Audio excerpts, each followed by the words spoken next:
Good morning. This morning I'm going to share with you on the subject of patience. And I'm going to share the story concerning William Wilberforce, who was a man who just stood 5 feet tall, and according to his acquaintances, considered him to be unremarkable in appearance. Yet a statue of this man stands tall in the English Hall of Fame in the Westminster Abbey. The brief inscription on the pedestal below reads, "He removed from England the guilt of the African slave trade and prepared the way for the abolition of slavery in every colony of the empire." The one honoured by burial in this place is none other than William Wilberforce, who was a man who gained the respect of his foes as well as his friends for his relenting fight against slavery, child labour, and animal abuse. Shortly after beginning his political career as a member of the English House of Commons, he was encouraged by John Newton, a former slave ship captain and writer of the song Amazing Grace, to fight for the end of the slave trade in Great Britain. Success did not come quickly, but Wilberforce was not a man to give up easily. It would take him 19 long years to reach that goal. Ending the slave trade in the motherland was not enough for him. He continued to push for legislation that would abolish slavery throughout the British Empire. This was not to happen for another 37 years. The edict passing its final vote just 3 days before he died. If a monument has ever been raised to honour the virtue of enduring patience, certainly Wilberforce's grave marker is one. So what is the meaning of patience? And we can find this word often mentioned in the Old and New Testament. And the examples of patience indicate that this virtue has 2 legs, endurance and perseverance.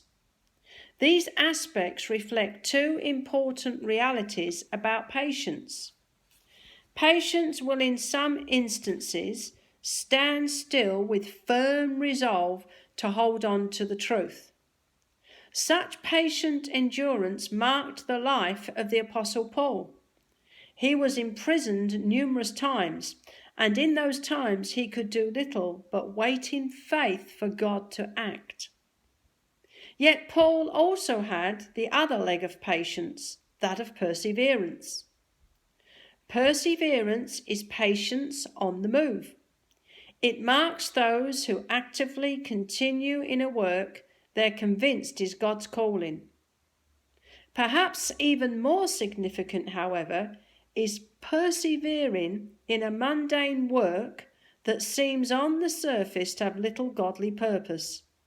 It's faithfully going on with life, trusting that if you do your work honestly and well with a good attitude and gentle spirit, you are indeed serving God.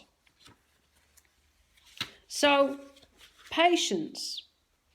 Patience with others is love. Patience with self is hope. And patience with God is faith. And patience is built with the aspect of love, and it's built on the pillars of endurance and perseverance. Noah is another prime example of patience.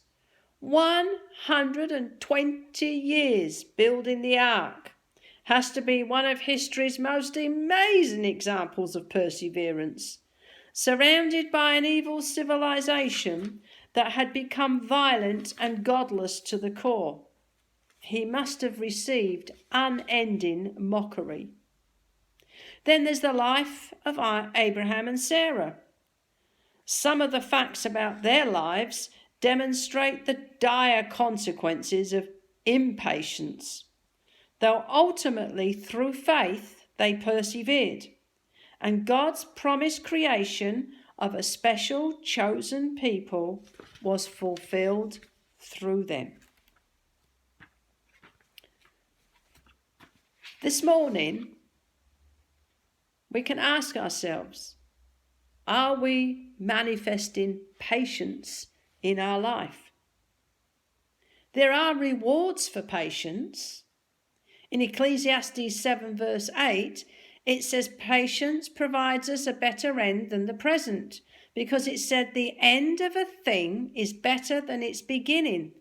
The patient in spirit is better than the proud in spirit. And there is the fact that patience gives us hope. Romans 15 verse 4. Whatever things were written before were written for our learning, that we, through the patience and comfort of the Scriptures, might have hope. Patience provides us with God's power. Colossians 1 verse 10. Walk worthy of the Lord, fully pleasing him, being fruitful in every good work and increasing in the knowledge of God, strengthened with all might, according to his glorious power, for all patience and long-suffering with joy. Patience. Is that you? Is that me? We need a lot of patience as we've been through this lockdown, and we need a lot of patience as we rebuild our churches. But remember, nothing is too difficult for God. God bless you all. Have a great weekend.